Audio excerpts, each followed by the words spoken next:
Hey folks, Brian Cooley here from On Cars. Got another one of your emails about high-tech cars and modern driving. This one from Kevin in Belgium, who wants to know what's going on with the future of his older BMW and Apple's latest CarPlay. How can I upgrade my 05 BMW 530D, which has iDrive, pretty early iDrive.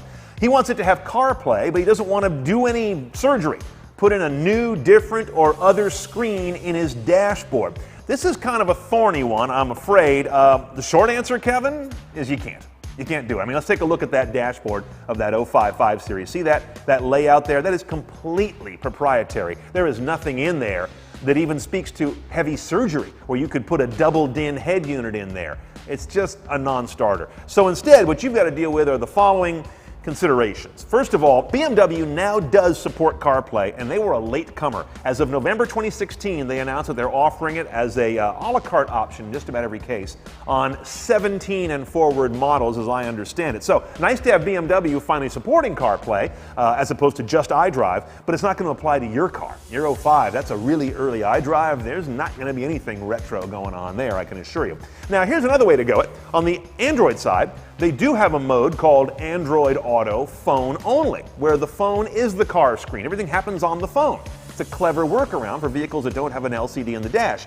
Unfortunately, Apple does not support it that I know of as of right now. They don't have a phone-only mode. There is apparently a jailbreak way to jailbreak your phone and then add in something called Ignition that'll apparently give you on-phone only CarPlay. You can consider that. So if we're going to homebrew this idea, since there's no really good, legitimate, satisfying path for a double-din or a retrofit of iDrive, let's look at it this way. You want to slap your phone somewhere where it's in a good solid mount, but legal, which means basically not in the windshield in most jurisdictions. Luckily for you, an 05 5 Series does have a Panavice mount made for it, and I like these mounts. They're bent metal that are really sturdy. They screw down into your dash but require no cutting and hacking. We've got one here in the Crown Victoria, and it's a really good mount, especially if you add a separately purchased magnet to it and then slap a steel plate in the back of your phone case, and that easily just sticks right there, holds really well, and you just snag it when you get out of the car. Then, also get a good FM modulator to bring your audio, calls, and streaming over to your car. We did a video on this, a how-to, a few months ago you can check out at cnetoncars.com. I don't normally recommend specific products, but the one that we used in that particular video really stands head and shoulders above the rest. Most FM modulators are crap.